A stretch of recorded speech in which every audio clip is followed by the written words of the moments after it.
As of right now, there are beta weekends scheduled. October 6th to October 10th, October 12th to October 16th. A campaign early access on November 2nd, and the full release at this time is slated for November 10th of 2023. Jesus, that's soon, man. Wow, that's weird. The beta is only 3 weeks before the full release. They should be able to fix the game in time, right? That usually is what happens. They make the game perfect between beta and release. Activision devs do not play their own game. 3,000 devs can't figure out how to add a reconnect feature to a AAA title, I guess. I don't know. Because Infinity Ward doesn't tell their consumers anything. Maybe that'll take some of the sweats away from Shoot House. You can cope about that, for sure. Thanks for tweeting, at least. Thanks for doing more than Infinity Ward has done. They just keep tweeting about the soccer bundles in the store. Things that are bad. We've got a couple words. Why don't you kick it off, Tanner? This is going to be a longer section than the first part you guys heard. Change it, obviously, of course. It's Et2 Brutus, Zach, Pib. It's not E2 Brutus. They didn't speak fucking Spanish in fucking, what was it? Rome? Where'd that happen? It was Rome, right? Yeah, for sure. Rome. It was anyway, Paris. Wasn't Paris. We are live. Welcome, boys and girls, to the Dropshot of Call of Duty podcast, episode number 302. My name is Casey, also known as Razinon. Today, I am joined by Tanner Dropshot. How's it going, bud? Hey, how are you? Got the North Face jacket on. Are you guys just trying to piss me off today? I mean, we're talking about plays. Tanner's wearing fucking North Face. Probably has a tent. You probably own... Do you own a tent, Tanner? Who doesn't own a tent? Me. I don't. I guarantee your mom or dad. Oh, my mom owns a tent. Your family owns a tent. Yeah, but...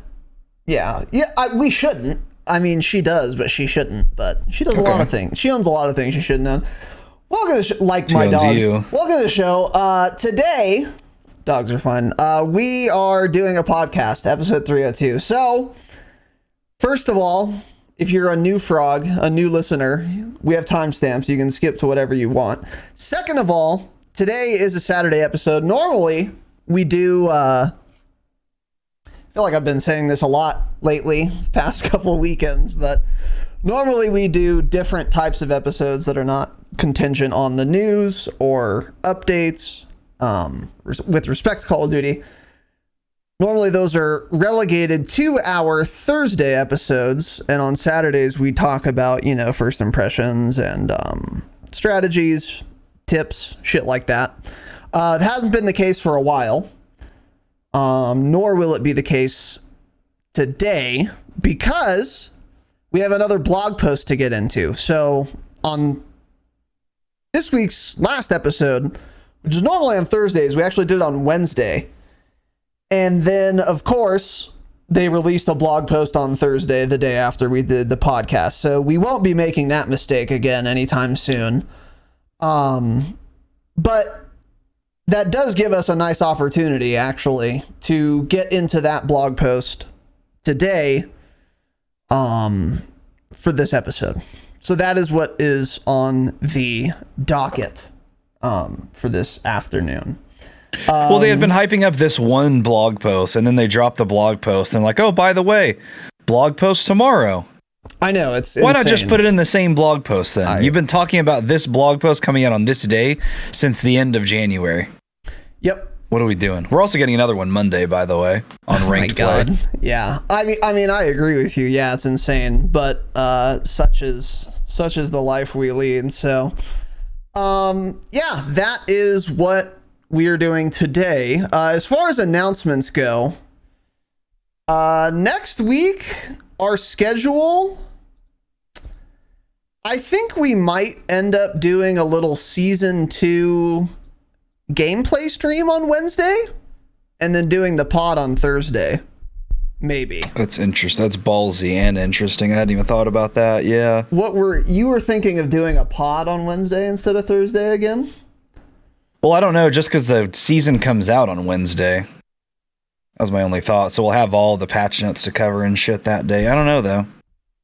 Yeah, I don't know. Yeah. Well, we'll figure it out.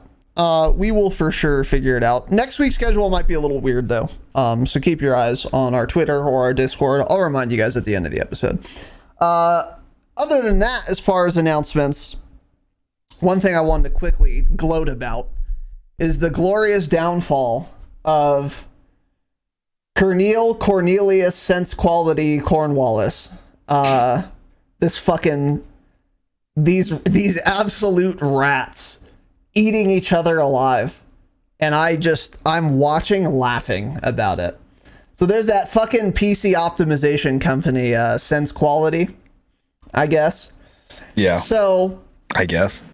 For those of you listening, I think we've talked about this tangentially for at least a year. But I remember a long time ago, it was actually like a year or longer ago, we got a follow on our Twitter, our podcast Twitter, from him or the company he made, Kernel or SenseQuality or whatever, one of the two. And then we're like, oh, that's interesting. And they had like a couple followers too. And I don't know, that we were thinking like maybe we could partner with them or something. Thank God that didn't happen. But anyway, we didn't know anything about them, obviously. So we like followed them back, didn't really think about it. And then randomly, somehow, and I normally wouldn't know that this happened, but for some reason, I was on our Twitter, I saw him tweet, I looked at his profile, and he wasn't following us anymore. And I was like, bait and switch. Oh, he did the thing where you follow someone, get them to follow you, and then you unfollow them. So your like follow to followed ratio is better. First of all, this is insane. You care way too much about social media if you're looking at your follower to followee fucking ratios. Number one. So real fucking weird thing to do. Don't follow me just to get me to follow you. On principle, that makes me furious. It's just a weird, shitty thing to do. Not that it matters that much, but who does that also? That was the main thing. And I was like, yeah, I mean, his business weird. is based off Twitter, so that's why he's doing it for sure. Yeah, but you don't need to unfollow people. Like, you know, could have just stayed followed, or don't follow. If you're not interested in our fucking account, that's fine. Then don't follow me. But don't do this. It was very weird. I don't know. Anyway, soon after that, Tanner and I were like, this guy's fucking weird, dude. We should like keep an eye on this guy. He's just real weird. I don't know what it was. That was the first red flag for me. Because I thought, who the fuck does this? It's a fucking weird thing to do. But then, over the last like year, Tanner and I have been watching, and he's just been such a little, his company, been doing just real shady, weird shit, terribly optimizing people's PCs. Blue screening, crashing. Blue screening people constantly, blocking, hiding their replies. This has been going on for a long time, and Tanner and I called it like actually a fucking year ago. I don't know how much we said publicly, because it was never like a topic. Now it's a topic because there's a bunch of Call of Duty like content creators shitting on him. But I don't know how much we said publicly in the past, but now he's finally getting fucking dogpiled on the TL. And it makes me smile, dude. It makes me laugh and smile when people get their comeuppance. Comeuppance? Yeah. I don't know what that word is. I'll have to look into it. You have any thoughts on this, Tanner? Yeah, I don't know what it originally was. I don't remember like the first thing, but there are always just a bunch of things where just big red every flags, other like optimizer guy out there always had something to say about him. Always. No one had anything good to say about him ever. He worked for Power GPU like 2 years ago for like a few months.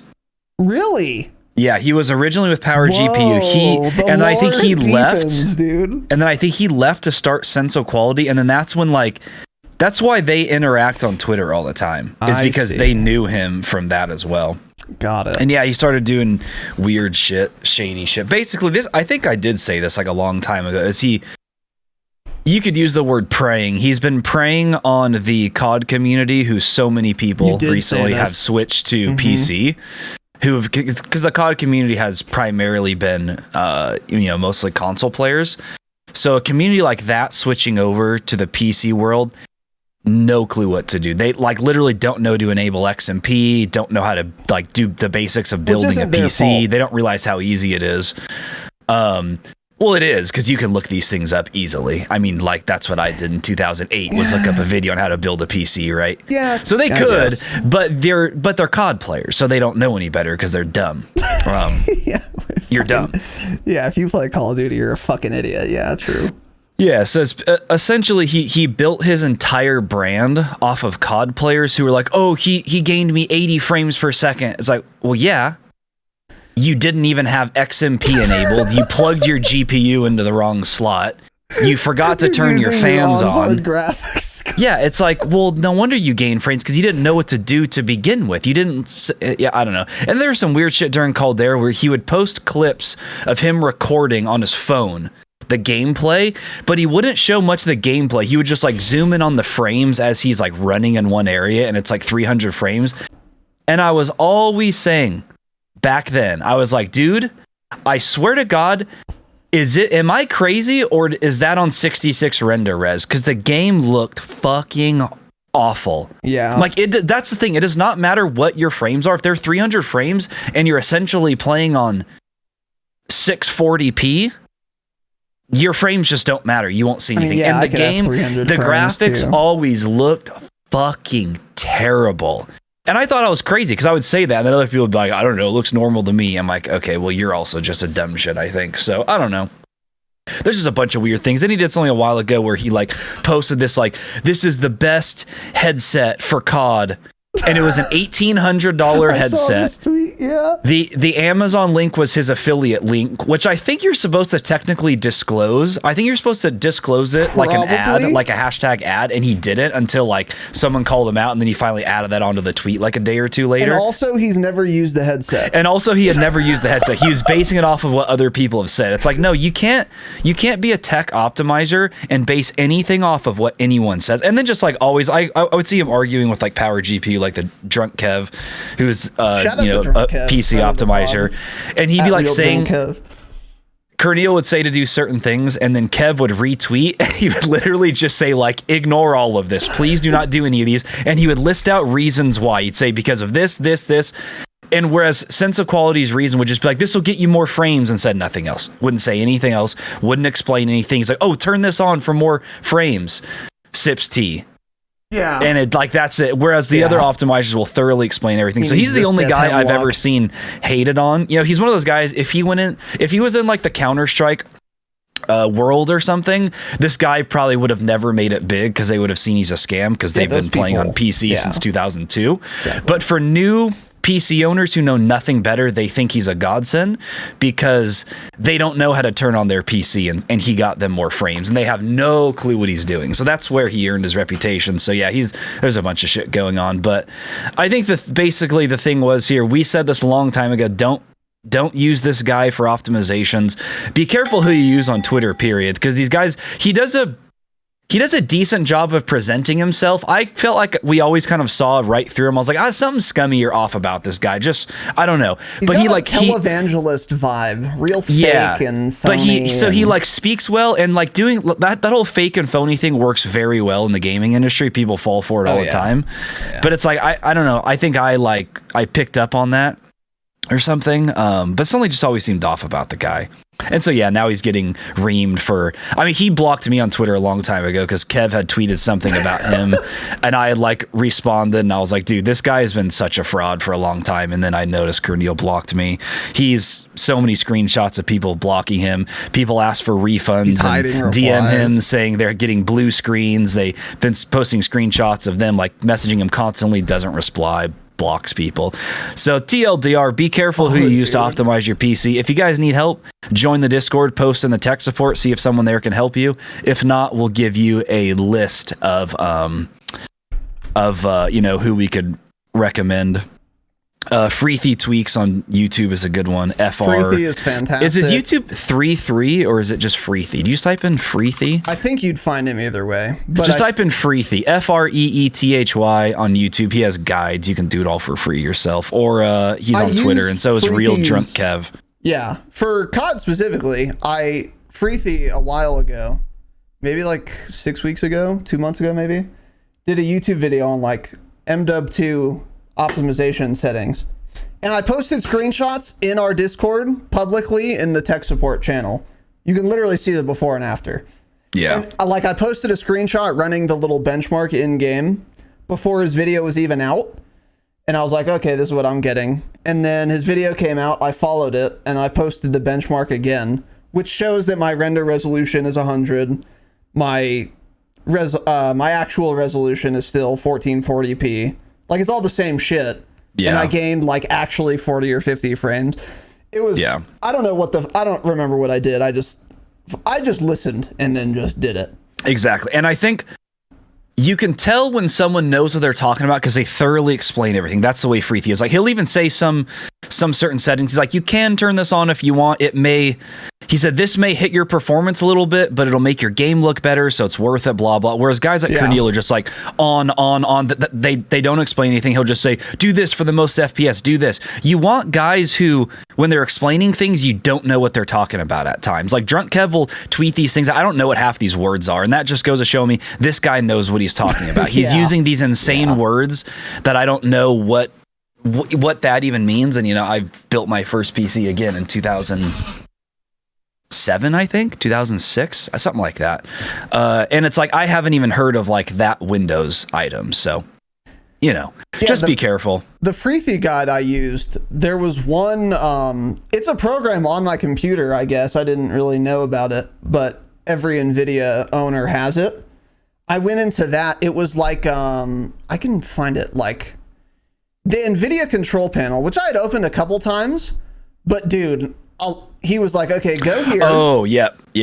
I didn't know what that was either. Was like, what was that called? It was something inside of the NVIDIA control panel. I had also never seen it before. I was like, I've never even seen this before. I don't know what this shit does. He explained it, and I didn't pay attention because I don't care that much. But he was like, just turn this to like the experimental beta fucking driver thing. Or it's not a driver. I don't know what it is.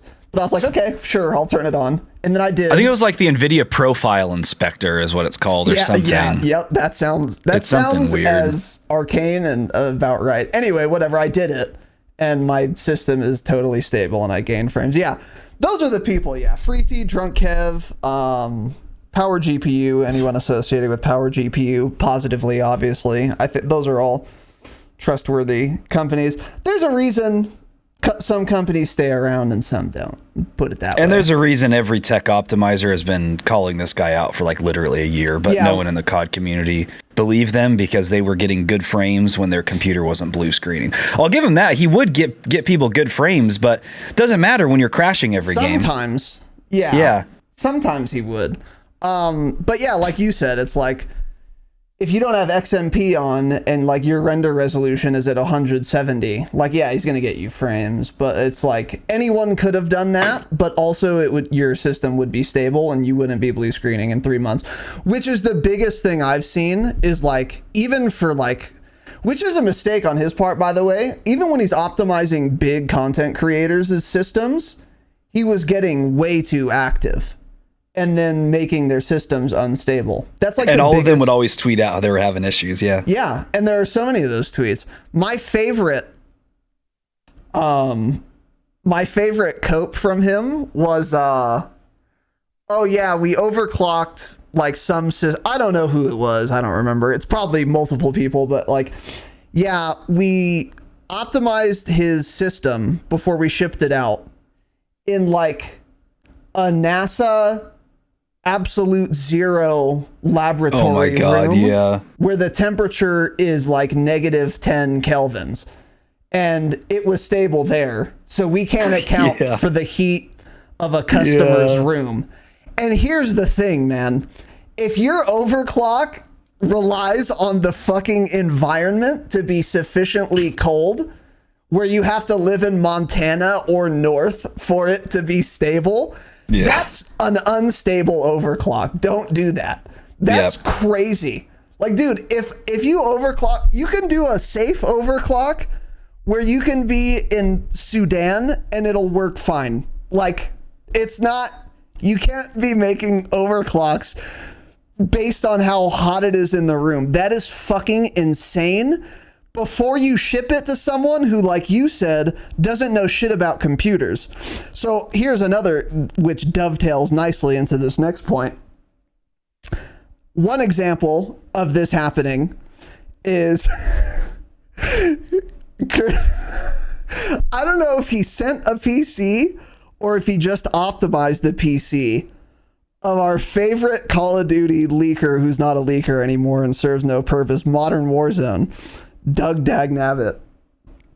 I don't know if he optimized Doug's PC or if he sent him one, optimized it and then sent it to him. I don't know what it was. But he was streaming MW2.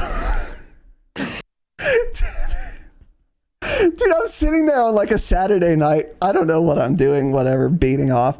And then Tanner sends a screenshot to the Fire group chat, Stay Mad. And it's Doug streaming on Twitch with his GPU temp showing. In-game, the telemetry, he has GPU temp showing. And it's like 107 degrees Celsius. Not 107. Yeah. Let me not exaggerate. I think the highest it got was 102 degrees Celsius. His GPU temp. If your CPU is that hot, that's too hot. If your GPU is that hot, I can't believe you haven't, your system hasn't. I think it should have auto shut off. Yeah. I think it should have auto shut off, and Kernel in the BIOS turned off that setting. Yeah, that could very well be. So that Doug would get the PC, he would get another extra. And how many frames would that get you, by the way? Maybe 15. That's the thing. Yeah. Maybe 15. But the cost there is you're running your fucking GPU at upward of 100 degrees Celsius. For those of you who don't know anything about this, by the way, 80 degrees Celsius is like the hard cutoff for when you need to like change some settings to get your GPU cooler. Yeah, something's wrong if it's at 80. It shouldn't be running that warm 80 like ever. is like the absolute max you should be running it at, and even that's too high. You want it somewhere in the 70s at the hottest. He's running it at 100 degrees Celsius. And because Doug knows nothing about computers, which isn't his fault, whatever, but it is the optimizer guy's fault. So anyway, that was fucking hilarious. I got that screenshot and I was crying laughing. I'm not kidding. Crying laughing. Like, this is hilarious. So then Doug's now getting a lot of shit because Doug tweeted from Modern Warzone, his fucking 10 billion follower Twitter account, I'm no longer working with SenseQuality because SenseQuality is getting dogpiled, Kernel. If a PC company wants to partner with me, whatever, I'm looking for money. And then Kernel replies, oh, so what about that 4090 we sent you? Never mind, just keep it. And then they start beefing on the timeline. And they're talking about dog shit, I don't know, whatever, drama. And then a bunch of people were like, wait, you've been having trouble with your PC and it being unstable and blue screening and shit for 6 months. Well, the last 6 months, but you've still been using, like, telling all your fans, Modern Warzone, to go use SenseQuality, even though you know that they've been a shitty company for the past 6 months who's like ripping people off just because you were getting paid by them. That's fucked up. And that's true. And it's hilarious. It's like you're partnered with a company. They're fucking you over. Your system doesn't even run correctly. And then you don't mention that. You don't right away break off and say, oh, I'm not going to be sponsored by this company anymore. I'm certainly not going to keep telling my viewers to go use this company that fucked me over because I know that the company isn't good. But no, because he wants to get paid, because he's waiting for a contract to be drawn up. He knows the company is bad and he's sending his viewers to go use the company anyway, knowingly fucking over his viewers for the past 6 months. And as soon as this Twitter beef started happening, a bunch of people called him out on that. They were like, wait, you knew this company was shit for 6 months and you've been telling people to go there just because you were partnered with them? What the fuck is wrong with you? Which is absolutely true. And it was deeply satisfying to watch these two fucking rats just eat at each other on Twitter.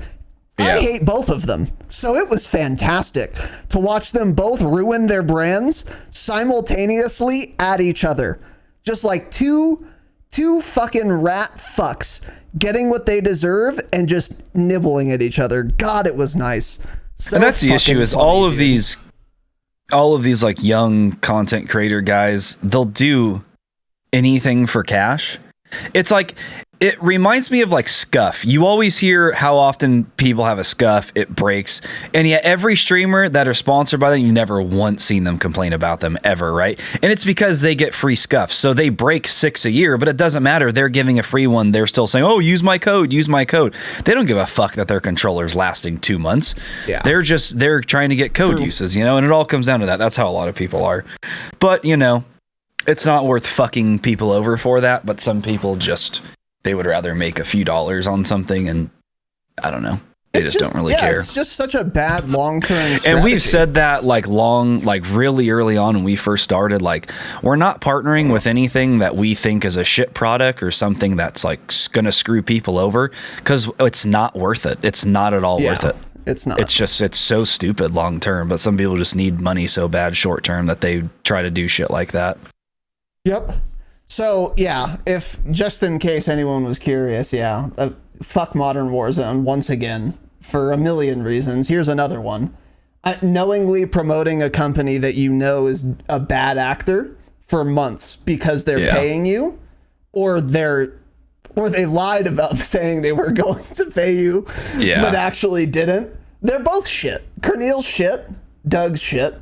They're both shit, and they're both getting flack on the TL, which makes me smile. Yeah, but have some integrity once. One time, challenge level impossible, or whatever the fucking meme is. Yeah, right. Anyway, it's hilarious watching SenseQuality get fucking raked through the coals. I wonder if they're gonna go the artesian builds route and be completely canceled. I can't tell yet. I don't know, because again, there's still plenty of people that have been optimized by them. They're like, oh, I didn't have issues. And again, it's like, well, dude, you've never built or used a PC in your life. You didn't know what you're doing. So yeah, he gained you frames because you don't know any better. You had no clue what you were doing to start with. So, and he ripped you off in order to show you what to do. His prices were always crazy too. That was the other thing. Were they? His basic optimization was like $300, whereas most guys were charging like under $100 for things like that. Yeah. So don't let that steer you away from all optimizations. I will say this though: if you do the basics of PC optimization, meaning here's how you do it. I'll tell you how right now for free. Okay, here's what you do. Number one, Google, how do I enable XMP? And then watch any YouTube video that has a good like to dislike ratio and follow the steps. You can't see dislikes anymore, thanks YouTube. There is a Google Chrome extension you can get to still see dislikes. Oh, really? Yeah. I need to get that. Which you guys should get, yeah. But anyway, whatever. Find one. You'll figure... If you have a brain, you can figure it out. If you can't tell if the video is good quality or not, then sell your PC, because you'll never be able to operate one. And you probably don't even know how to operate a cell phone to be able to listen to this podcast, so that's fine. Those people don't matter. Turn on XMP. So go Google how to do that. It's easy and safe. And then also install a program called MSI Afterburner.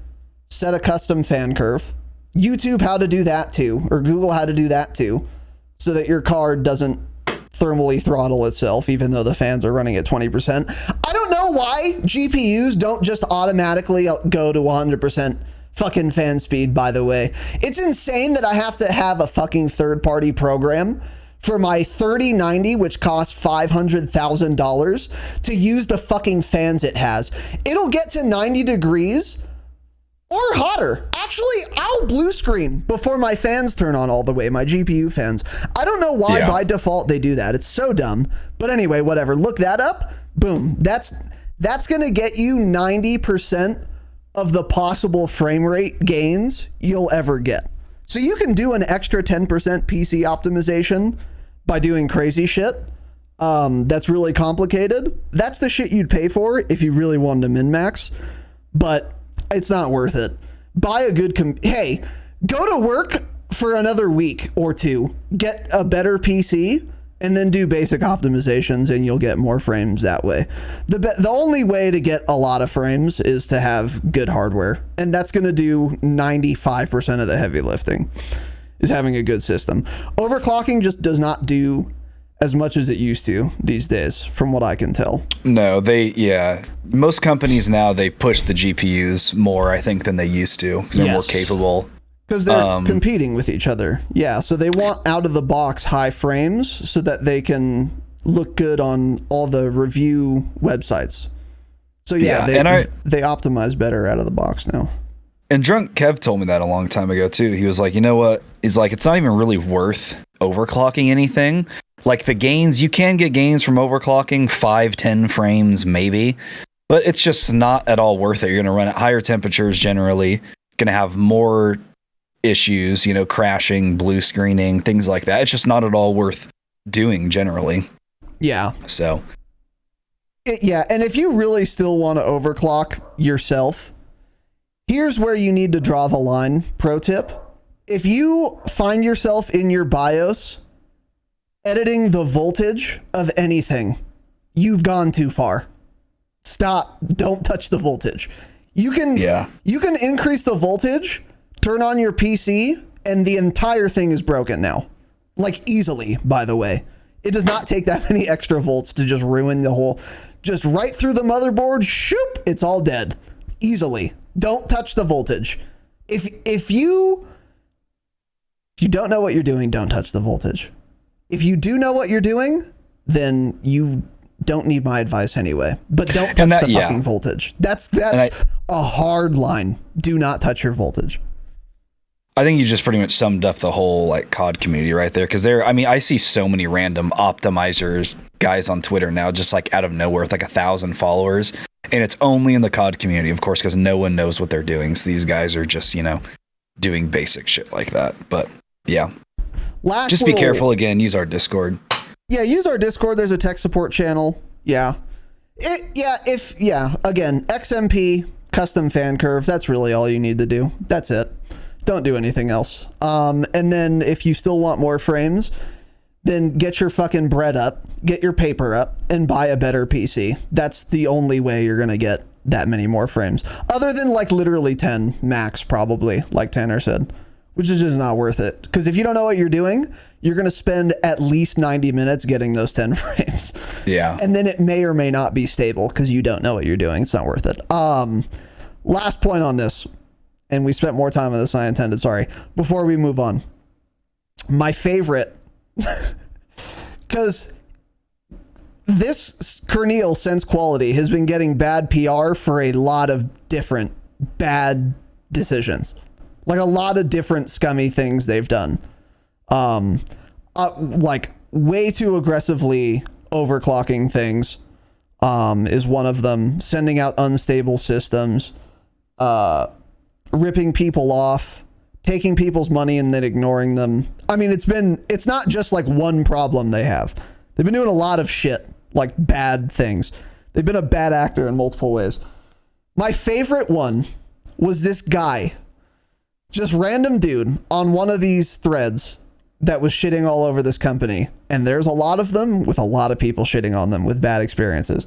This guy was like, yeah, so I wanted to get an optimization, so I paid for an optimization, and then I had an appointment scheduled.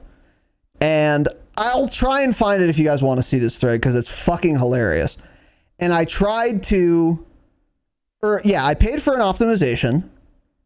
Then we had an optimization scheduled, I showed up to the Discord at the scheduled time. No one showed up. And then I DM'd and asked like where they are while I was at my appointment time. No one replied. No one ever showed up. So they have my money for the optimization, but no one actually came to optimize anything, whatever. So then I kept asking for a reschedule, and they kept either ignoring me or pushing it off. And then eventually they just like stopped replying, even though they had this guy's money. A year, and this was 1 year ago. So then in this thread, it was a SenseQuality thread responding to allegations or whatever. SenseQuality replies and, no. The guy replied to his own tweet and was like, dude, now that I said this tweet, I got a DM asking me to schedule the optimization that I paid for a year ago. Imagine trying to reschedule an optimization one of your customers paid for 1 fucking year ago. Yeah. It is glorious. How do you not just give a refund? That was the funniest thing I think I saw. And well, Doug running his GPU at 102 degrees Celsius was the funniest thing. This is a close second though. I can't believe the audacity. That's the sign of someone who's just completely fucking out of touch. Like, dude, if I paid for an optimization a year ago, I want my money back. I don't want to reschedule it. It's been a year. I'm done. I have a new computer, whatever. I don't know. Anyway, that was the funniest fucking thing. And that's just it's emblematic of why this guy's a bad actor. And he's not giving the money back. He doesn't want to do that. Anything for the bag. He'll reschedule you a year later. Of course. Yeah. Fucking insane. What he should have gotten a DM saying is, hey, really sorry about that. Your refund is processing. Also, we're going to do the optimization anyway as a like show of good faith. Like, you're getting your money back and we're doing the optimization also, since we essentially took an interest-free loan from you for a year. Sorry, that's what actually should have happened, but he's keeping the money. Anyway, I hope they get fucking continually canceled. It's deeply amusing to me. And I think Tanner said it best. This is just a guy and a company preying on all these dumb fucks switching to PC who have no idea how a PC works. Yep. It's actually predatory. And I don't like that framing most of the time, especially on Twitter, because people tend to overuse the word predatory. But in this case, a lot of this is actually predatory. You have a content creator running their GPU at 102 degrees Celsius. I mean, that's unconscionable that you allowed that to happen. It's predatory. It's predatory. Yeah. Like, it's insane. So anyway, fuck that guy. We called it, by the way. The only reason we're talking about this, we called it upward of 10 months ago. And I think we did publicly. So once again, we're fucking right. And we're going to continue to talk about why we're right about fucking everything. So let's get into this, bitch. If you were listening for the jingle, here it is. Gabriel Baker, looking sexy today, fellas, with the $5 super chat. Gabriel, thank you very much, brother. I appreciate it.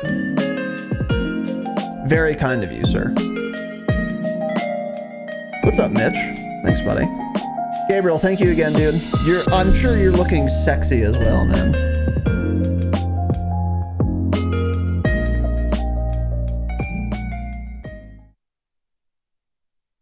It's anti-static anti-static wristbands, but yeah, you should wear those. Those are super solid. You fried a Mobo? God, that sucks, dude. Yeah. I fried computer speakers once. I was wearing a robe and I touched a metal part of my desk and I fucking saw a purple arc of electricity run all the way through my speakers, blew them both out. My fucking desktop speakers. It was Jesus crazy. Yeah. Yeah. So yeah, static electricity can fuck your Mobo. They sell little wristbands. that are absolutely worth investing in. If you've spent a couple $1,000s on building a PC, spend an extra $2 on an anti-static electricity wristband. Yeah. So anyway, we are here. Welcome, boys and girls. Today, we have another blog post to get into. As we discussed on Thursday, in that blog post, they had said, we're releasing another blog post. On Wednesday, we read a blog post in that episode. And in the blog post, it said there's going to be another blog post on Thursday. It's a blog post to announce another blog post, yeah. That's correct, yeah. So today, that's what we're doing, covering that blog post. And there are a couple other little things we're going to get into today, but this is going to have the feeling of a Thursday pod. That is what is on the docket. So here is the blog post: Call of Duty Warzone 2 Season 2 Tactical Overview, Ashika Island, DMZ, and more. So let's get into this. This looks to be a fairly lengthy blog post. So yeah, before you start, a lot of this is basically going over what they already covered. Like a lot of it is. Okay. Only some of it's new. Yeah. In that case, we're not going to go too deeply into things we've already talked about, but the new items we will be going more heavily into as always. So here's the blog post. Welcome to Warzone 2. Blah, blah, blah. This was published on February 9th, as I said, on Thursday. Season 2 launches February 15th. Here we go. BR overview. Okay, so this is all kind of just reminding us 1v1 gulag. Yeah, maybe some new screenshots. A couple of those screenshots may be new of the map. Yeah, this one isn't. And full disclosure, I have not read this blog post yet. I like to read these with you guys. Tanner, I think, has perused it a little bit. Here we go. Blah, blah. Yeah, why do they feel the need to release a blog post one day after a previous blog post and say the same shit? Yeah, so I think the new talked about stuff all this yesterday. Why are you saying it again? A little it's weird. So dumb. Some of the new things are like making things more clear. Come in the Resurgence Returns section. Yeah. Okay. Some of this looks to be new. So Resurgence Returns. In this mode, a countdown. Oh, no, never mind. This isn't new. This is just how Resurgence works. There's the timer. You have to stay alive till the timer, and then your squad mates redeploy. Squads who complete objectives like eliminating squads or finishing contracts will shorten the countdown of when your squad mates redeploy in the Resurgence timer. This is all known. Our main tips for Resurgence are as follows. On principle, I am not, nor will I ever read a tip. No, this is where the new thing is, or making it more clear. Okay. So there's one thing here, the intel advantage. Eliminating any member of an enemy team will temporarily reveal their squad mate's position on the TAC map. So that was what everyone was questioning with this new honor system, which we'll talk a little bit more about next, I think. So that is confirmed. That is still saying in Resurgence, which is good. A lot of people were worried they're going to take that out. Again, that kind of creates that faster gameplay experience that you need. You kill someone, you know immediately where their teammates are, you're plating up, so you're starting to push the next one. If you don't have something minor like that, it's not the end of the world. If we never had it, we would never think about wanting something like that. But having had that in Resurgence, it speeds up the game just a little bit, a good amount, which is what, can make that mode feel a lot different and faster in general. So when you get a kill, it will reveal the enemy, that squad's position for, what is it? I think it kind of sweep. It kind of pings them like once or twice. Yeah. Okay. Yeah. Yeah. So there we go. So that is still coming back. Yes. So that's good that that's coming back. A lot of you might not know this or have known this, but yeah, like it worked this way as well. If this is going to work the way it used to, which it sounds like by all accounts it will, in Resurgence, like in Warzone 1, if I'm playing Resurgence quads and I kill one person on an enemy squad, there will be like one UAV sweep, but it won't show all enemies. It'll just show all enemies on the same squad as the guy I just killed once. Yeah. And they should have made the fact that happens more clear, because even I didn't know that right away. I imagine a lot of people didn't know that mechanic existed. For sure. But that mechanic is coming back. So keep that in mind when Resurgence comes out. If you get a kill take a peek at your minimap because it's going to reveal the location of that person's teammates if they're alive. So, and that's one of those things. That's why everyone on TikTok always calls Nadia a cheater, because they don't even realize that's a thing, and they always wonder why she looks at her attack map. It's because she gets 40 kills a game, so she gets a kill, looks at her attack map, see where the teammates are. That there are probably so many people. I guarantee there are people that have played Resurgence for 100+ hours that didn't know that was a thing.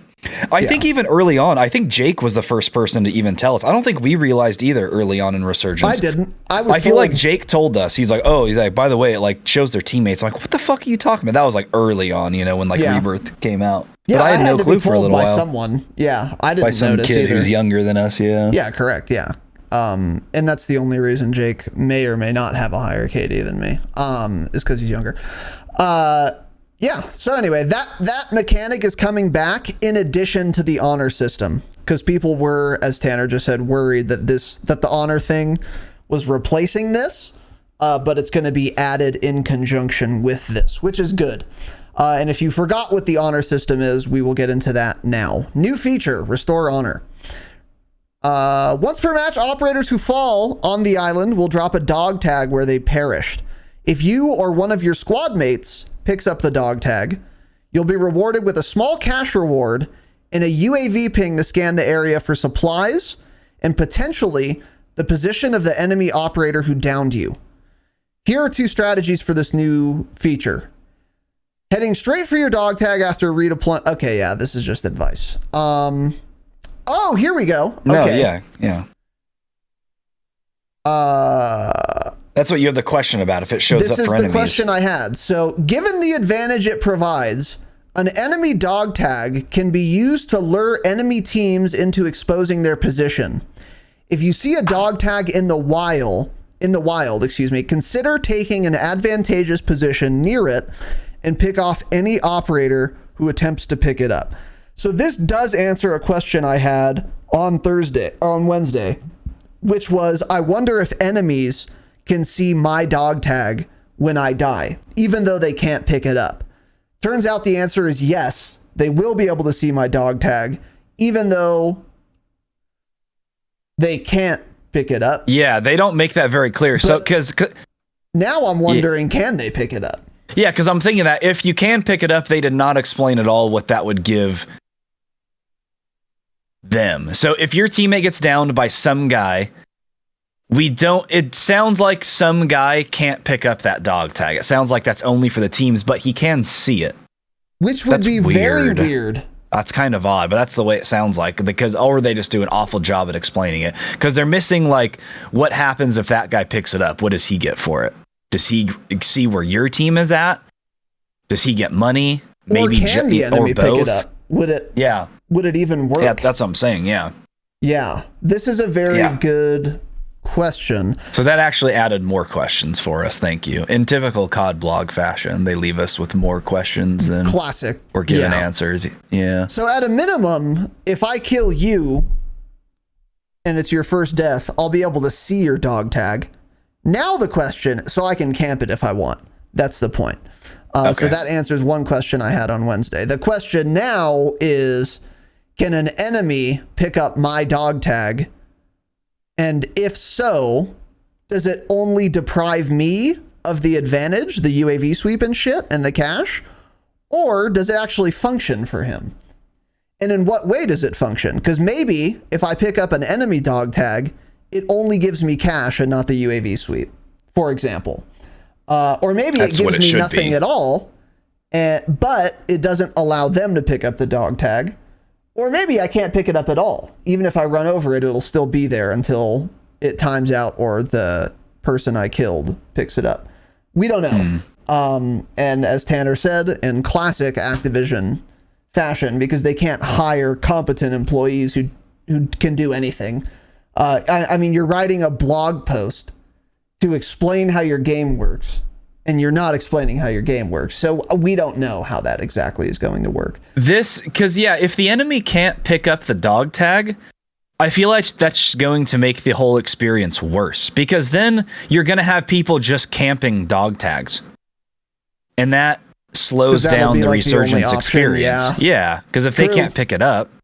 True. But at the same time, I can kind of understand why you wouldn't be able to pick up an enemy dog tag. Because if it's like Resurgence and it's like close quarters fighting, you down someone from 5 meters, throwing knife them, you would just get it immediately. So I also understand that point of view, but at that point, this kind of just sounds like one of those things that then I would rather just not be in the game. So I don't know. This probably won't be that big of a deal, but this could slow down the game a little bit. This could lead to more dirty little rats just laying there and watching dog tags for some unknown reason. Yes, exactly. So we'll have to see how this plays. We still don't understand completely how the mechanic works, but we got an answer. So there you go. You can at least see them. Which, like I said, like Tanner just said, ultimately, I don't think this is going to be that big of a deal one way or another. A new path to riches. Season 2 balances the BR cash economy for more consistent rewards when pursuing resources. The cash payout for completing contracts has been slightly reduced on the island as opposed to Al Mazrah, while the minimum value of cash piles as ground loot has been increased to $800, and from cash registers it has been increased to $500. So they're disincentivizing contracts a little more, and they are increasing the incentive of just looting random shit a little more, which I think is probably a good call. I want a better economy and an easier cash in Resurgence than I do in BR, so that I can buy loadout as quickly as possible. I'm okay with that, provided there aren't infinite kill streaks at buy stations, which there aren't anymore. So I think this is actually fun. That was one of my problems with Fortune's Keep, is that there was so much money that you would have loadout and then also $300,000, and it was just streak spam every fucking late game in Fortune's Keep. It was the biggest problem with, well, the inside of some buildings being extremely dark was probably the biggest problem, but you could also kind of avoid those buildings. So maybe that was the biggest problem, was the streak spam late game, because the economy was way too good on Fortune's Keep and there were unlimited kill streaks. But in this game, you can't buy unlimited kill streaks, so there still will be a ton of streak spam probably, but it won't be because of the economy. It's going to be because every single AI drops 8 precision airstrikes for some godforsaken reason in this game, which I hope they change. But there's too many ground loot streaks, and that's going to make this a disaster if that's the case here as well. But we will, of course, see. Moving on, cash will no longer be found in basic and legendary supply boxes, but it can be found as ground loot in containers and in white stronghold supply boxes. That is also coming to Al Mazrah, by the way. This emphasizes looting during a match rather than solely completing contracts to rack up cash.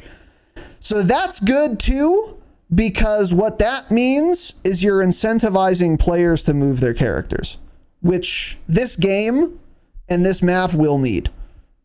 So that's a smart decision on their part, actually, is they're basically saying, like, look, if you want to maximize your income, it's not going to be doing contracts. It's going to be moving around constantly looting shit, and that's going to force people to get into gunfights in the game, which is good. So that's a smart decision. So there we go. It's you and me, 1v1 Gulag returns. Okay. None of that's new. So operators will skirmish in an edited version of the current Gulag map that's better suited for 1v1 combat. Expect new ground loot and spawning loadouts. Okay, so they're keeping the ground loot dog shit. And they're changing the Gulag loadies, including ARs, subs, and LMGs that change as the match progresses. Shotguns have been removed from the rotation. Okay, they didn't say pistols got removed, which is what I would like to see. But as the game goes on, the Gulag starting loadouts get better and better, basically. Which I think is probably fine. Yeah, I forgot about that part. Yeah, I actually like that idea, yeah. Because you can't shoot people out of the sky anymore, I think that's probably going to be fun. It did become a problem in Warzone 1 a little bit, but that was... Anyway, mainly balloons and fucking redeploy tokens. Okay, let's see. Talks about the contracts we already talked about. Oh, the Gulag now spawns cash as ground loot to reward players who move around, which I think we've already gone over, actually. Yeah. And you get a bigger cash reward when you exit the gulag as it is already, which it was already pretty big. You didn't lose that much money to begin with. I don't know. Okay, but yeah, I think that's plenty. Fine. Yeah. So more coming to the island throughout the season. We're getting the search and seizure contract, which you should avoid at all costs, which we've talked about. The data heist public event, which we've talked about. Let's see if there's anything new here. Yeah, nothing new there. The redeploy drones are coming in season. These are just new balloons, and they're only on the island as far as we know so far, which is good. No new info there. The rusher, I mean, you guys should neither have a job nor be eligible for unemployment. You should live on Skid Row, but whatever. General changes. Faster I just finished listening to that JRE backpack. Skid Row app, man. That's a banger. Yeah, well, anyway. No,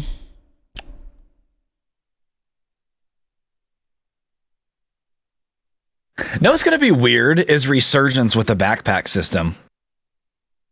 Just having to kind of weird. Having to edit a backpack at all is not going to be fun. Actually.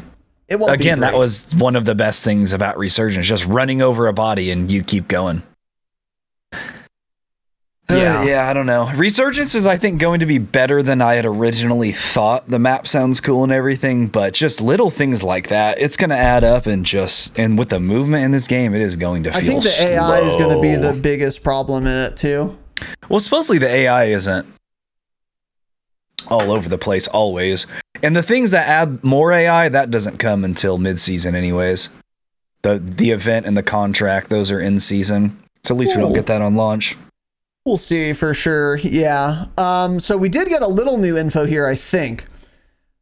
They're talking about, again, customizable perks in Al Mazrah and on the island, just BR in general, and then get your loadouts faster. Most of this we already know. They're having 2 free loadie drops instead of just 1, and we're going to be able to edit our perks now. Although there's going to be a limited supply of perks, they still haven't told us which ones yet. This, I think, is new info, though. A second loadout drop public event will activate in the match, taking place in the 1st and 5th circles. Okay. Yeah, we knew that. We did know that? Yes. We knew it was 5th circle? Yep, they told us. Yeah, 1st and 5th. Oh. Yeah. Because that seems awfully fucking late. It is, yeah. Like, almost unusably late most of the time. That's when the second came in during Caldera, right? And we also always thought it was too late. Yeah. Yes. A lot of people thought it should have been 4th. But, they're adding so much more money, which has never been the issue in this game for people who know how to play Warzone 2. So it's like, you're going to have so much money to buy a loadout now anyways. Even more coming, looting in the gulag, having bigger cash stacks. So I think it'll be fine. I don't think they've confirmed how much the price of the loadout drop markers, how much that is being lowered by. I think they said by a small amount. I think we were guessing like in quads, maybe like 4,000 less or something. Still going to be a lot, but yeah, I don't know. And then you still have, they don't mention Stronghold at all. I guess they're not talking about that here though. We still haven't got any confirmation on that, if you can even get loadouts from Strongholds anymore. Yeah. Because that was you probably can, but that was one of those things where they kept saying, we're changing the rewards for completing a Stronghold. The reward is the loadout. So what are you changing? Yeah. Hopefully there's no kill streaks there anymore. Hot take. Take kill streaks out of Warzone completely, except maybe UAVs. I don't think that's a hot take at all, yeah. I think it would just actually probably game. Is with the dumb COD. I think it's I think that's a spicy base, red hot take for a lot of people. It's funny, someone who had just said that in Twitter, Wooty, had said something about that in feedback, not on Twitter, in Discord. He said, looking back to the back catalog of episodes, interesting to hear you two theorize about what this new Warzone will be. Funniest take so far was when Tanner said in episode 5 that if an airstrike is called on him to end a game, he would never play it again. Like, yeah, we were bitching about fucking streaks being in Warzone from before it even came out. Yep. But yeah, I don't. It'd just be so much better without it, of course. But it would be so much better. If I want to win a first-person shooter game, it should be because I like shoot people with it. Yeah. I'd have to think a little more about that, but I really fucking hate streaks, and the streak spam is just absurd. Anyway, there are ways to combat it without taking them out, but I think I'd be fine with it. But whatever. Anyway, okay, I guess we did already know that. The 3-plate vest, everyone's going to deploy with that now. We already knew that. Buy station adjustments.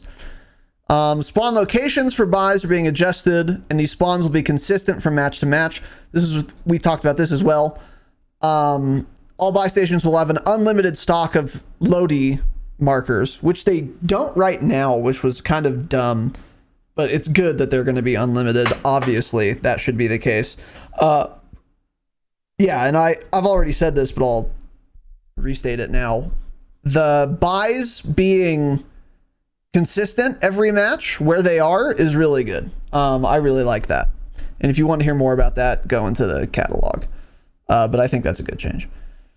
Once again, they're tuning Stronghold and Black Site rewards and adjustments to AI combatant damage. So we don't know what that means still. DMZ overview here. This is all shit we've already talked about. Sheikah Island once again. We've talked about all of this. Yeah. DMZ tuning. Yeah, I think the next new thing is the Al Mazrah POI updates. Yeah, that's what those were the two big questions. Was all the redacted shit in the last one. Oh yes, and they do explain that here. Yeah. Okay, good. So general overview is the next header. All modes. UI updates. Very curious to see what that's going to be. And then Al Mazrah POI updates is the next header. This is a cool screenshot. This is a cute little area. I like this. Some bent ass trees. Yeah, that is.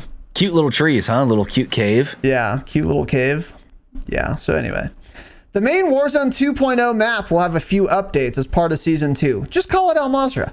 Intel from Al Mazrah indicate that a downed indicates, by the way, hire competent people one-time challenge, that a downed aircraft has been spotted north of Syed City while enemy reinforcements have gone underground, resulting in a subterranean cave network between multiple POIs in the north. Also, we're confirming reports of a train being recommissioned and ready for passengers on the main railroad line in the region.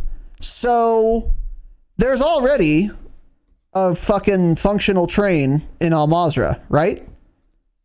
So what train is getting recommissioned? There's another one. Yeah.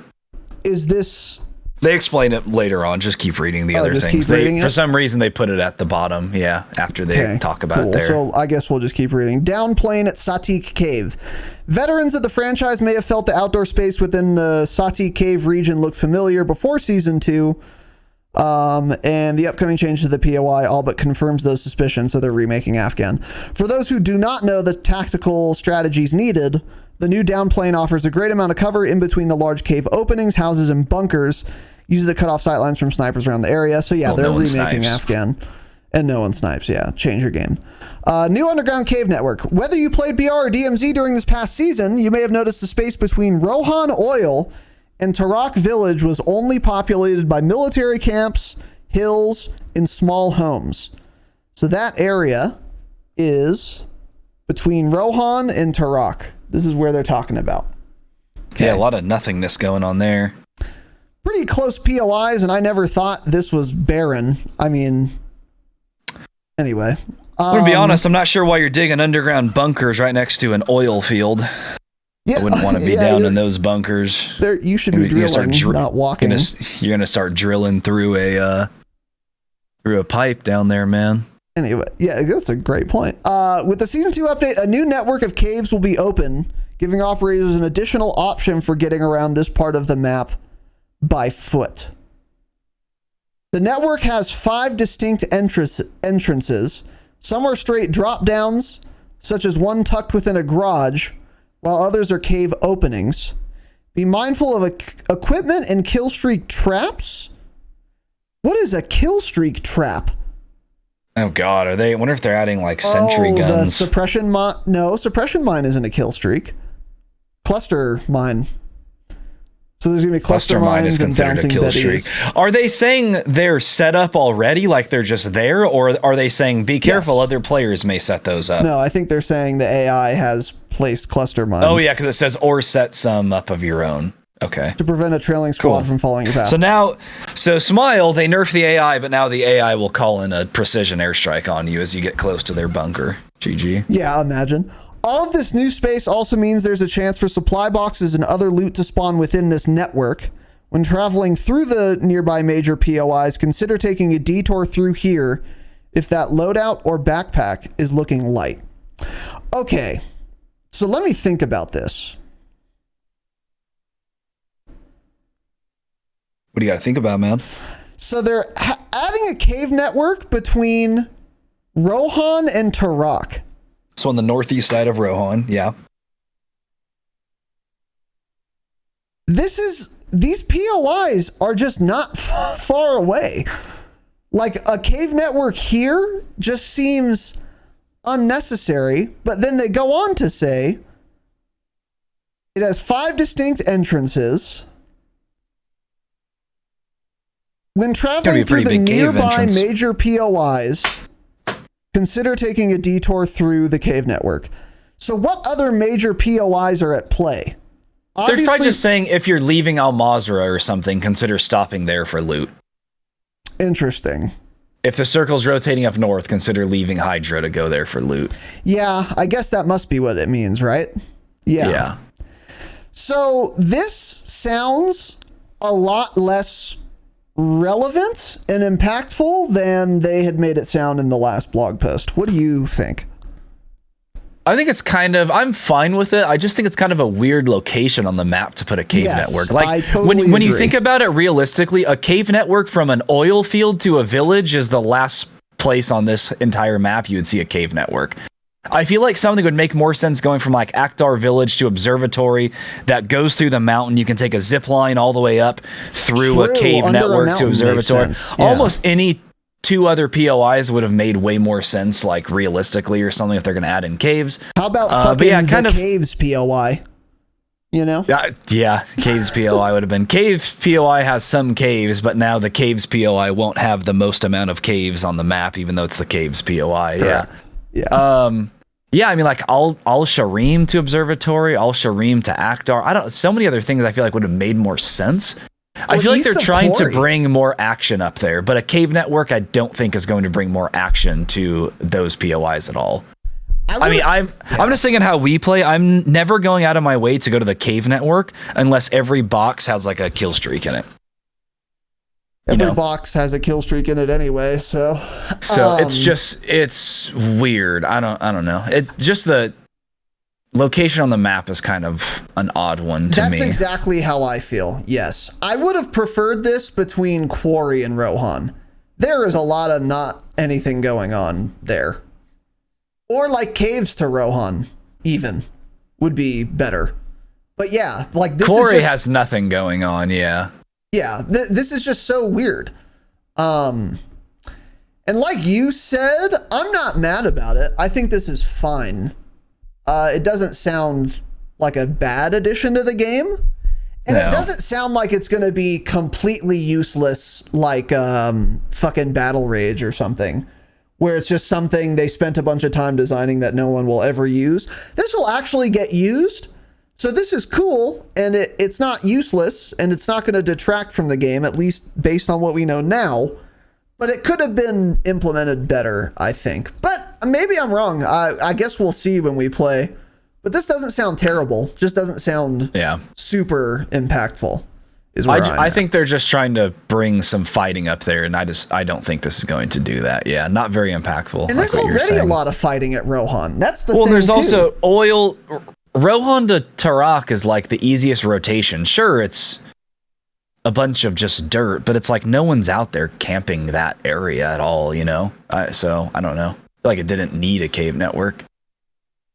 Yeah. But again, they're just trying to create some sort of action up there. There's sufficient dunes for cover, and good for Infinity Ward, by the way, because that rotation, like, it can be dangerous, but you're not totally without cover. Because there are sand dunes, so you can like get behind a dune. There's like couple little bunkers. Yeah. Anyway, whatever. Yeah, so we'll see. Moving on, new passenger train. The freight train is no longer the only locomotive rolling along Al Mazrah's major rail network. The passenger train will offer yet another quicker way of traveling around the map and stocking up on items, including through legendary supply boxes that can be found within its sleeper, bar, and normal passenger cars. Ooh, I'll meet you there, man. Unlike the freight train, all cars on this locomotive are covered, with only a few allowing for access via open skylights on the roof. Okay, so they're going to be more enclosed, which means they're safer, but the loot's better, so they're going to be pretty hot, and you have to jump in from the top. Traveling through the cars on this train is also different compared to doing so on the freight train, as it involves opening the doors in between each one. God, they love doors. Joe Seacott, big door lover. Yeah, he's fucking gets hard on for doors. Yeah, take the extra second to peek by slowly opening the door if you want to stealthily engage. They're giving advice. I don't care. That's a good idea. Okay, yeah, it's a good idea. So the passenger train is going to be on the same railway. So how is it going to move faster if it's on the same fucking track? Did they say it's on the same track? I don't think they said that. The freight train is no longer the only locomotive rolling around along Al Mazrah's major rail network. So it's going to be on the same rail network, which means the same track, right? Well, I guess... I mean, a rail network, I would imagine, is just a collection of tracks, so it's just in different tracks. Yeah, I guess they're just... Yeah, I guess the train tracks, there are like... Remember, this is the first thing I guessed, and I looked at this image on Wednesday, and I was like, are there two sets of tracks on the map already? And I looked, and we couldn't figure it out. I don't think there are. So they must be adding more tracks, because look at... If you zoom in, it goes like start south of said city, goes up there, ports on the left, goes by Quarry, goes by Rohani, goes through Rohani, actually. Goes through that, south of Al Mazrah City, then starts going down far east side of the map. It's hard to tell in this map, actually, yeah. There's some other things that I thought were tracks, but I think those are roads. I don't know. But if they are going to add more tracks, it'll be just like right next to the current ones. So it's probably going to be on the same path. I would guess they're going to be going opposite directions too. So they're not going to both be clockwise, for example, I don't think. Yeah, there are two sets of Rohan, but one of them, well, they're just right next to each other. Does one split off in Al Mazrah City when it gets there? No. Yeah, I think they're adding something new in, because I can't figure out where this is on the map. I don't know, we'll see. This, once again, I just don't think is going to be a very big deal. It's cool, it's fine. Adding another train. Could be a hot drop location, I think, more than anything. Yeah. Which could be interesting. Yeah. Maybe add the permanent recon back on it. No, that wouldn't work in this game, actually, the way that contract works. Yeah. So I feel the same way about this as I do the cave network. This is cool. It'll get used. It's not the biggest deal in the world. It's not the most impactful change to the map you could make. But it sounds totally fine and like a good addition to the game. So I think this is cool, ultimately. Yeah. So there you go. Okay, so I guess that answers our questions from the last blog post. Turns out not that big of a deal. But anyway. Walk the Path of the Ronin is the next section. Some dog shit challenges. They tell us more about these challenges, actually. If you want an emblem. We'll read these. The first three challenges include this because they're based on precepts. Integrity. In multiplayer, to get this challenge, you can do it. Okay, so it looks like for all 7 of these challenges, you could do them in multi or Warzone, which is good. In multi, if you wanted to get the integrity challenge done, uninstall. Just kidding. Win 15 matches in any multiplayer game mode. And if you want to do it in Warzone, get 5 top 10 finishes. Okay, the Warzone one's going to is going to be a little harder, but that's fine. Honor challenge. Get 100 objective defense kills in multi, or Jesus. Restore honor, collect your dog tag in Warzone 5 times. Okay. And then sincerity challenge. Get 50 kills using battle rage in multiplayer, the field upgrade. Or in Warzone 2, complete 5 assassination contracts. Okay. So, typical challenge dog shit that we come to know and love. So, nothing to really add the fuck there. is an assassination contract? Bounty, I think. Aren't they called bounties in game? I thought they were until right now, but I guess they're called assassination contracts. Jesus Christ, are they really? Huh. Or maybe that's a different contract. I was going to say, did they just accidentally leak a new type of contract? Maybe it's called assassination just for Ashika Island because it's like a... No, it's a bounty. For assassination contracts, try playing in squad-based game modes. If anyone on the squad earns the elimination, it counts towards this challenge's progress. That's a bounty. Oh, that's easy then. Yeah. Oh, anyone on the squad. So just do 5 bounties in Warzone. Okay, so yeah, pretty straightforward challenges there. And then UI, UX updates, more in patch notes is the next header. A number of UI updates will launch with Season 2, improving the overall flow of in-game menus. This is desperately needed, and it won't get much better. I can't believe the UI launched in the way it did, but of course I can. These changes include improved navigation and organization of the camo menu, a more polished social tab, remove the social tab, quick equip items from the battle pass, and more. So some just dog shit. Let's see. That's it. And that's it. So overall, Tanner, what are your thoughts on that blog post, man? Yeah, it didn't tell us a whole lot, really. Learned a lot less than I was hoping, yeah. Yeah. I'm not even sure what the biggest difference to Al-Mazr will be. I think all in all, after about 24 hours, none of these will be impactful at all, and they won't feel much different. The train, I think, will be the biggest thing, depending on what route it takes. That could be interesting. Depends on the loot there. That could be like a new hot drop location. Cave network won't get used after a short period of time. People will use it to start with. The downed plane at Satik Cave, give us Afghan as a multiplayer map. It's so simple. Yeah. How do you put this into Warzone and then not just drop the multi-map at the same time? Yeah, that is insane. That's true. Fucking, Instead insane. They're giving us fucking Dome again. When they could have given us Afghan, since they literally have already designed it. That is insane. You're right. It's a good point. Yeah. Yeah, I don't know. None of this is real crazy. I'm just excited to get in and try Resurgence. I'm glad that we're getting the pings after kills. I really want to see how that plays. So far we've heard nothing about a lot of the things I want to change in the game. They'll obviously do a lot of weapon balancing. I hope that's extremely impactful. That would change up a lot. But I was just hoping the overall movement would get better. That. No, they talked about they had said there would be weapon tuning coming in Season 2. Oh, okay, like 3 weeks ago. Okay, good. I just wanted numerous movement changes. Like, let me shoot quicker out of a slide. Let me shoot quicker out of a dolphin dive. But it's like things like that we called back in the beta. Unfortunately, this needs to change and it won't because it's like a core mechanic and they're not going to alter the game that much. Just like so many little things like that. And all we're getting with the movement is a half a millisecond percentage increase to the plating. Well, going to be Oh, you can bash through doors like you're sprinting though. Just make it so I sprint then. I mean, what? Incompetent word. Just have it work exactly like Warzone 1. It was perfectly balanced in Warzone 1. You don't bring back slide canceling, but make slide canceling usable. I mean, make sliding usable. Yeah. Make me, let me actually slide without just immediately dying after.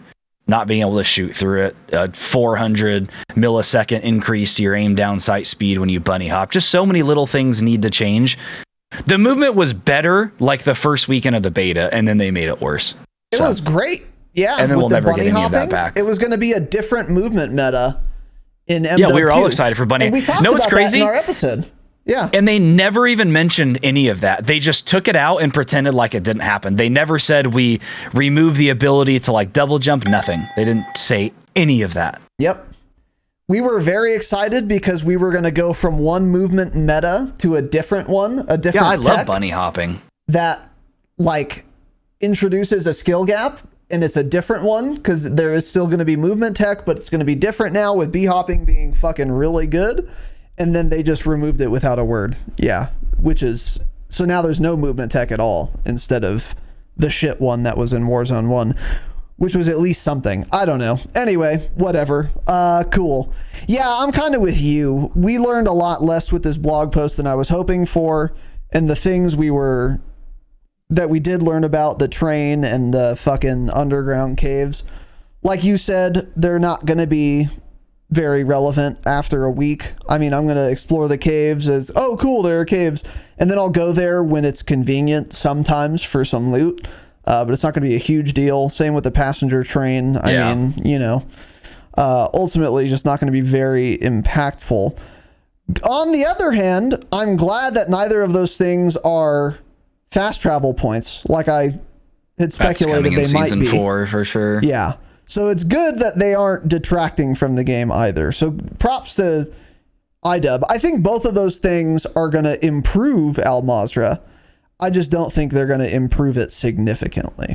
Well, it's like, yeah, like Caldera, we got, what was the place you always shot? Chemical Factory? Factory, that went from a massive POU dead part of the map to our favorite drop location. True. That completely changed the flow of the map. Numerous teams would drop there. Great POI. Every single game. A lot of good loot early on. It had the only loot on Caldera, actually, for the first month, so it wasn't balanced at all. But yeah, things like that change the game a lot, completely alters it. The things we're getting these season, none of it will alter the game very much at all. Exactly. That's literally exactly which is what the game needs, major alterations, and we're not getting that. So yes, I totally spot on agree with everything you just said. Yeah, I think Factory is an example of a really excellent way to spice up your game without having to do something insane and like labor intensive. Making a POI takes a good amount of development time, I'm sure, but it's not that hard to add a POI on the scale of Factory every season. You guys could do that, and Factory was the perfect example of how to do that. Not Dig Site, Factory. Factory was an interesting POI. It was worth being there, but it also wasn't an overpowered POI, nor was it underpowered. It was situationally good. It was worth dropping there because it had a high density of loot. It was fantastically done. Its position on the map was great, and it really freshened up Caldera just by adding some buildings to a map you already have. That's what each season should have, an impactful map change like that, among other things. That's what we said earlier on Caldera. We're getting Caldera. a cave network that, like you said, I'm going to spelunk into for 2 games, and then I'll be done ever going there. Yep.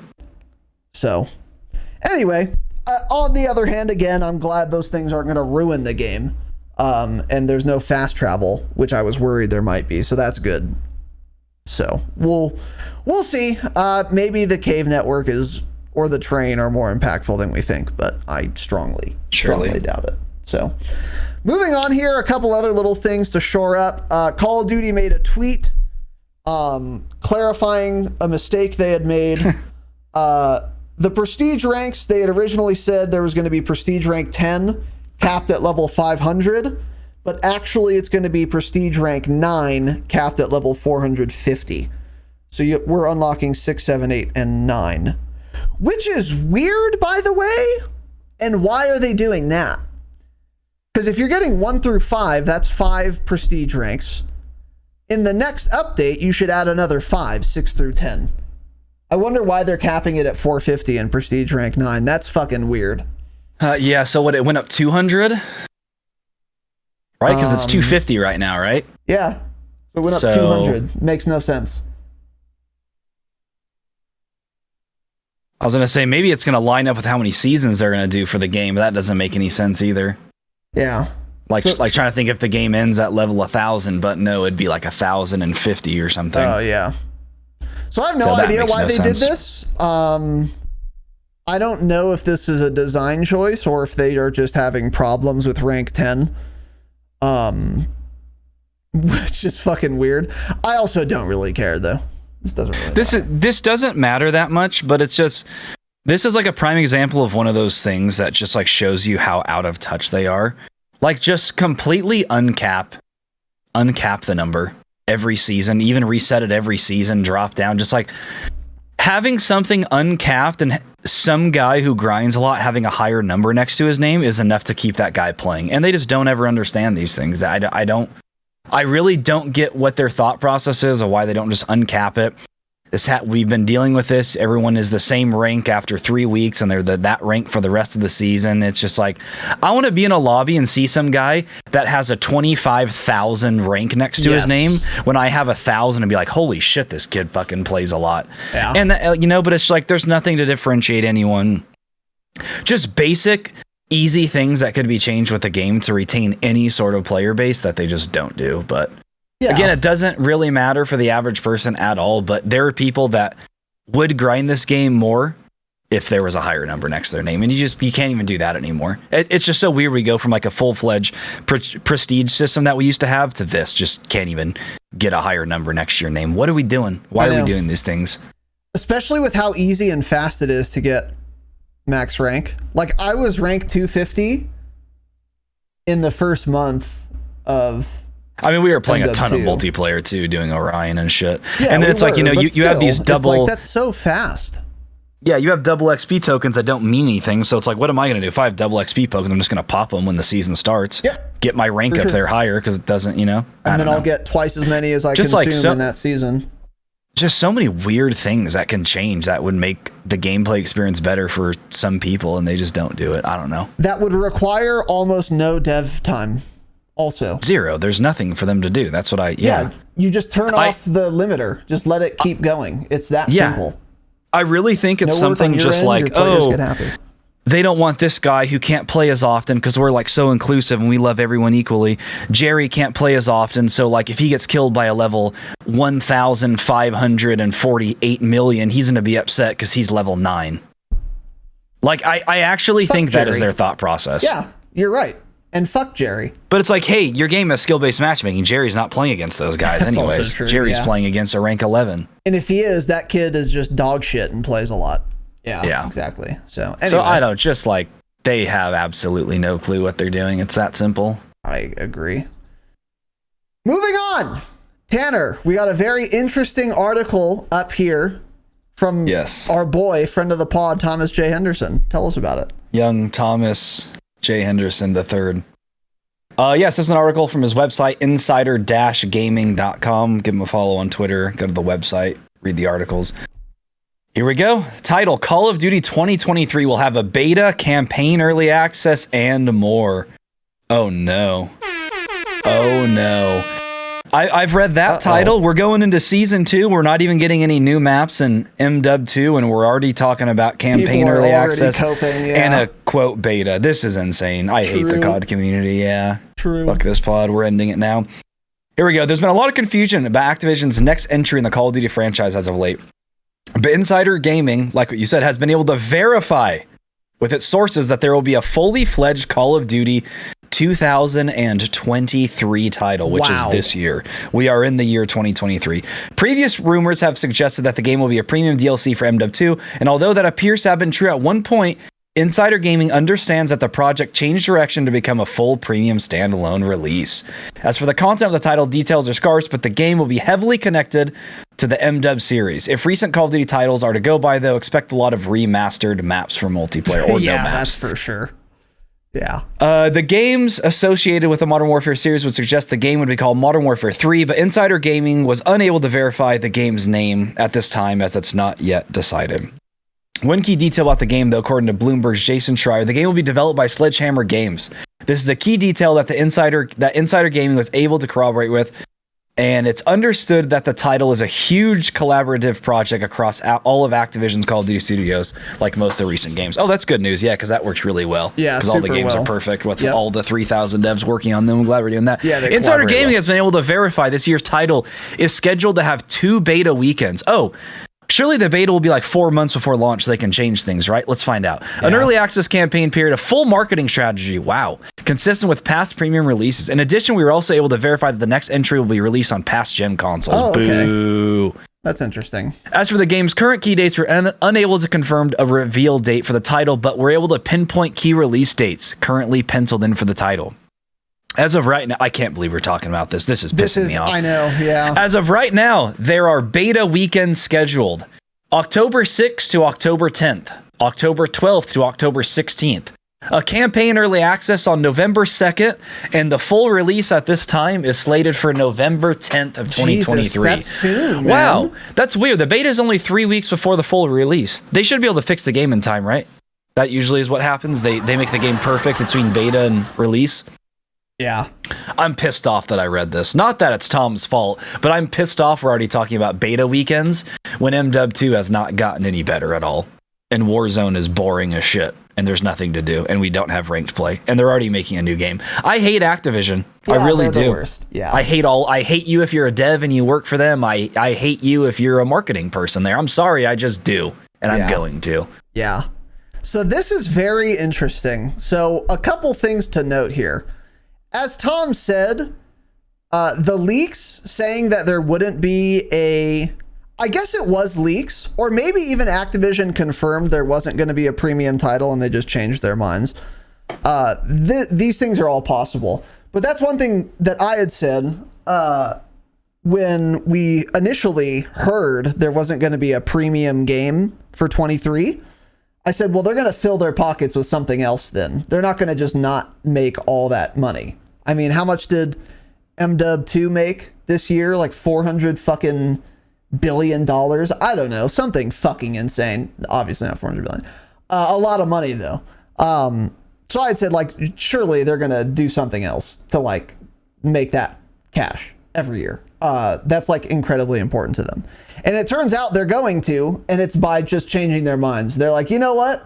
We're not selling enough microtransactions to justify not having a title every year, so we're just going to make it happen. So the leakers who had initially said there isn't going to be a game in 23, they weren't wrong, is what I'm hearing. It's that they were correct, and that was the plan at the time they leaked it. So fair enough to that. What were you going to say? Let me read these other tweets, and then we'll get more into that, because this talks a little bit more about that, and we can jump off from there. So Tom had also said after that, he posted this article, he said, on the whole, I thought COD was taking a break in 2023. Yeah, they were, but it changed. It's why leaks are leaks, because they have been reported before intended and are subject to change. Take them with a huge grain of salt, even this one, talking about his article. Yes. Then he said, I'm not sure how I can say this any more clearly. It's a premium new release, just like we've been getting the past 2 decades. Maybe the best way to look at it is getting BO2 and BO3 back to back. They are connected, but entirely new games. So Jason Schreier, who had made the big report originally in November of last year, I believe, saying what it was, that it was a DLC. He responded to some guy on Twitter. He said, I'll write a story at some point, but what happened was Treyarch's game was planned for 23. Early last year, they decided to delay Treyarch's game. Thank you. Give them time to develop a game. Let's not do a Cold War incident again. Yeah, thank you. That's good news. So instead, we're going to get a poorly designed and unfinished game in 23. That's not Treyarch's game. Thank you. So early last year, they decided to delay Treyarch's game to 24. And fill the blanks with more MW stuff from Sledgehammer. And at some point, they decided to frame it as a full release. Some guy said, so is it MW2 content or is it going to be MW3?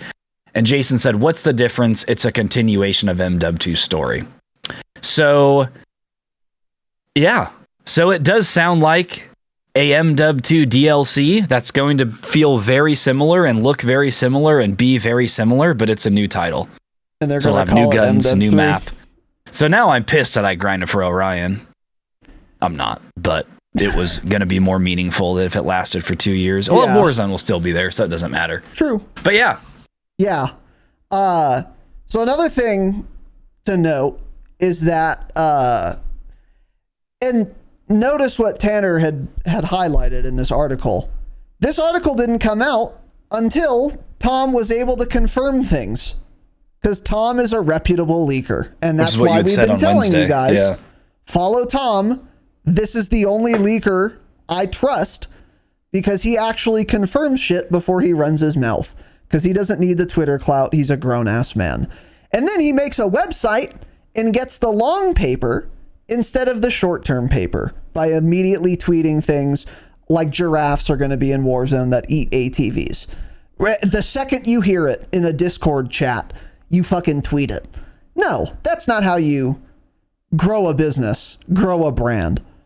You actually fucking confirm things, have a modicum of patience, and then in a day you can make an article and actually always be correct as a result of it. So shout out to Tom once again. But anyway, insider-gaming.com.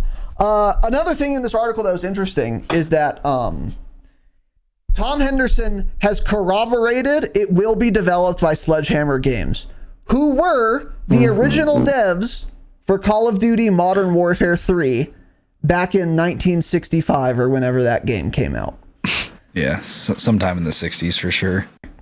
All of that is to say, guess who fucking called it? This guy right here named Casey, aka Razinon. Me. Don't say aka Razinon.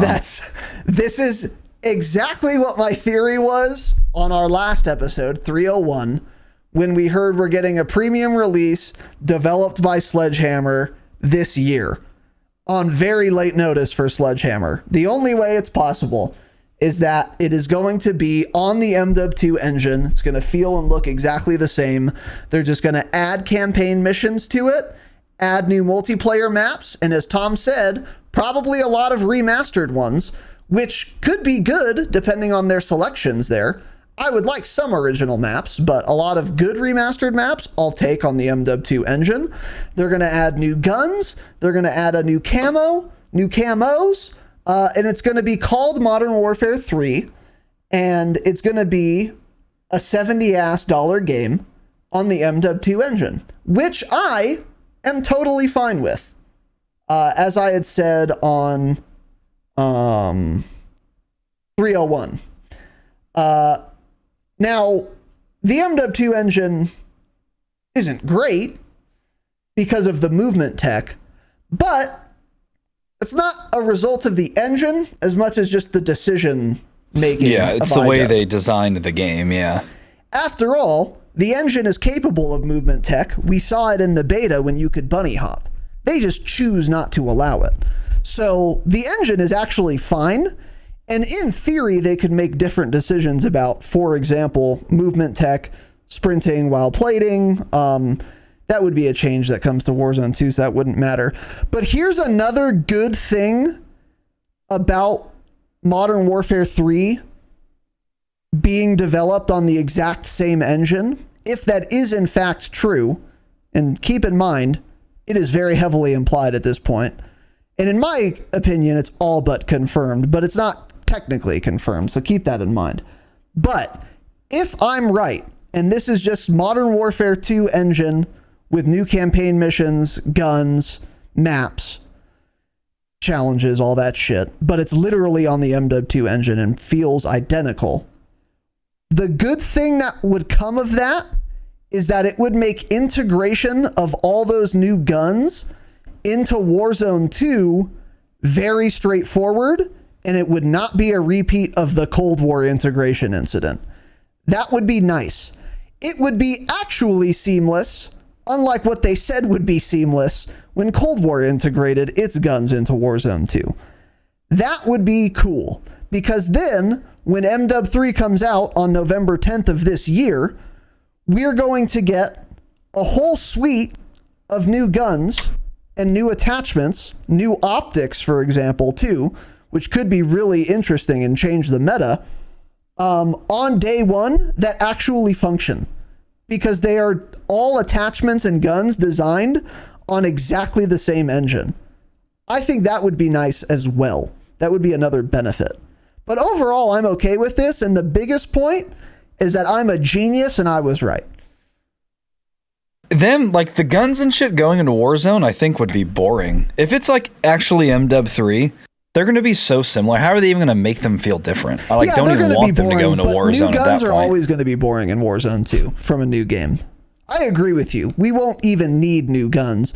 But since it's a foregone conclusion that they'll be adding them, at least they'll be functional when they add them. That's my point. But yeah, you're right. Yeah. We had too many guns in Warzone 1. I mean, far too many guns. And they shot bullets. They did shoot bullets, yeah. We don't need more guns that shoot bullets. We need other changes, obviously. Yeah. But yeah, what are your thoughts on this? Would you prefer we just not get anything in 23? Oh, absolutely. I'm actually annoyed we're getting a game, yeah. Interesting. Because, like, we're just going to get another shit game again. Like our hope for like a decent game at this point is Treyarch's, and only because they had an extra year because it was delayed. That is our only hope for having this is gonna. I mean, Sledgehammer, really? Really? We're gonna trust them to make a game already again? I don't know. I like the feel of Sledgehammer games quite a lot. Call of Duty World War II, I thought felt really good, and I never played it at launch, but it was plagued with poor decision making in World War II at launch. But it wasn't a poor engine, and it wasn't a poor feeling. And even Vanguard, I think, feels pretty good. In fact, the movement, besides the tac sprint delay thing, which is really weird, besides that, I like the movement of that game actually a lot better than Cold War and MW19. I think Sledgehammer games feel good, but they've been plagued by just bad decision making. Like the requisitions fucking perk or whatever in World War II is just completely insane, where you can earn any kill streak and it doesn't reset with death, but they also cost way more and you can only call it once. That's insane. That's a really stupid thing to add. But that's not like the engine or the developers like making a bad product. It's just them making a bad design choice. So MW3 has the potential to, I think, feel totally fine. And here's another thing. The biggest silver lining here is that Activision at one point between when we heard we weren't getting a full title until now, sat down and said, you know what, guys, we need to release a box to sell for $70 this year. What are we going to do? Historically, what they've done is said, let's push up the release schedule of Treyarch Studios' video game. And this year, thank God, they said, you know what? Let's not do that. Let's find another solution and allow Treyarch the full development cycle to actually complete a fucking game before release. And instead, we'll re-release MW2, call it MW3, put in some new maps, and scam some people. Just absolutely fleece our consumers by selling it for $70. And you know what? If the alternative is a Treyarch game that was scheduled for 24 releasing a year early, I'll take it. I'm happy about it, in fact. Because no matter what, Activision was going to make a cash grab this year, similar to a full-ass game. And if that's true, which it is, then their only decision was to either make Treyarch release the game sooner and rush it, again, like Cold War, or do this solution. And I much prefer this solution. So I think this is actually a good thing, honestly. I mean, it's a good thing for the Treyarch game, yeah. It's not a good thing for anything else. I wonder if Treyarch kind of just, if they put their foot down and were like, listen, you got to figure something else out. Question. We're not going to release it again early. That's a great question. Since we had to, clean up the last game. Hey, know what else is funny? The last game they cleaned up was Sledgehammer's game. Cold War was originally Sledgehammer's game that they cleaned up. So, yeah. I mean, the fact that you have any hope actually pisses me off. This will probably be the worst Call of Duty in years coming up here, I would imagine. But it's going to feel so similar. Go ahead. And just be nothing. I don't know. I would rather not have a game this year, 100%. I think the only chance it has to be good is if it is on the MW2 engine, because otherwise they don't have enough time. If they're making their own game, actually, then it's going to be a dumpster fire disaster because they had way too little time to design it, if that's the case. But if it's on the MW2 engine, it'll be pretty fucking polished, actually. And then it's just a big map pack, gun pack, and campaign pack that they're going to sell for $70. Is that going to be overpriced for what we'll get? Probably. I'm also 30 years old. I have money. I can piss away 70 more bucks. Fine. I'm okay with it. Especially if there's a new camo grind too. And if the maps are better. And again, what if they do Ground War, but it actually has good maps? That would be fantastic. I would love MDub 2 exactly, but with MDub 2019 only ground war maps. That would be fucking really fun. And we have an opportunity for something like that in MDub 3.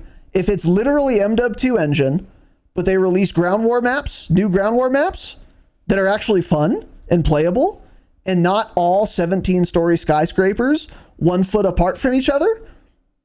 Cool. I'll take it. Yeah. Plus a new camo grind. That would be fun. I'm actually pretty excited about this. I think the biggest pitfall they need to avoid is making their own game, though. This needs to be on the MW 2 engine if it has any hope at all. Because otherwise, it'll be a dumpster fire, the likes of which we have not seen in a very long time.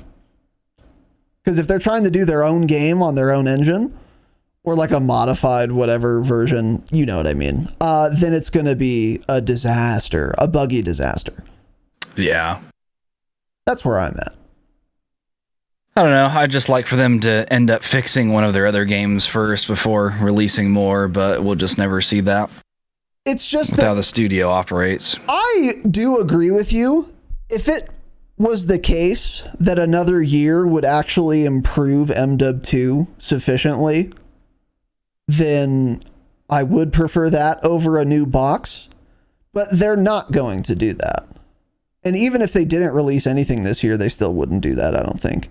Because what do you do to MW 2 like multiplayer to make it better? Like, the only thing I would want is they actually remove all the ground war maps they have and then design 6 more that are fun.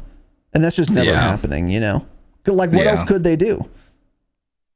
I mean, they could allow me to shoot while sliding, but everything they could do is super easy. They wouldn't need more dev time to do it. They would just need to flip a switch, which they're not willing to do. So anyway, I don't know. I think this is cool. And I'm very curious to see more news on this, but I think this is very likely. And this all again aligns with what we know about Activision, which is they're going to make their money every year with a big box sale. I think it's going to be MW 2023 3333. It's probably even more important right now with the whole Microsoft transaction. That could be why too. Maybe the original plans to skip it were kind of earlier on in the process of being bought out by, maybe they know they need to, like, I don't know, make a large amount at the end of the year or something to look better to sell the company or something. That's a good point. I mean, I'm sure it has something to do with that. That's a great point. You might be onto something there. Yeah. So anyway. All right. Well, other than that, I mean, I think that was it, right? Yeah, I mean, see if Jason Schreier said anything else, but he hasn't. Yeah, in this reply tweet, Jason Schreier said it's a continuation of MW 2's story.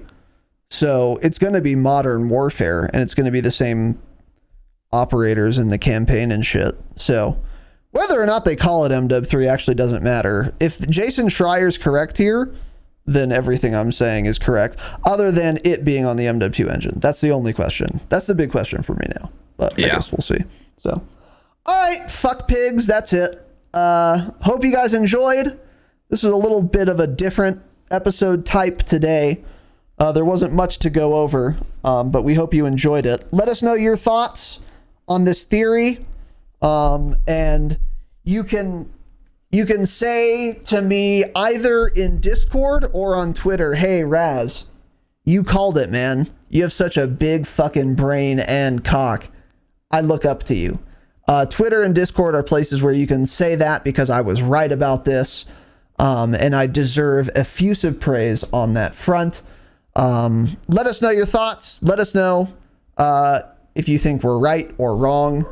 And if you are excited or not about this, because Tanner and I disagrey on this, and I'm curious what all of our listeners think. Don't use SenseQuality.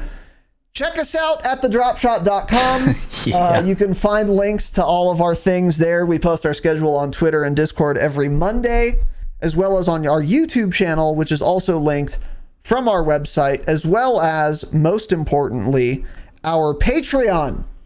Patreon.com/thedropshot. We do 5 bonus episodes a month. You get access to every episode ad-free and early access as well. It is the best way to support the show for you and for us. Once again, patreon.com/thedropshot. Thank you all for listening. Stay humble. Stay humble.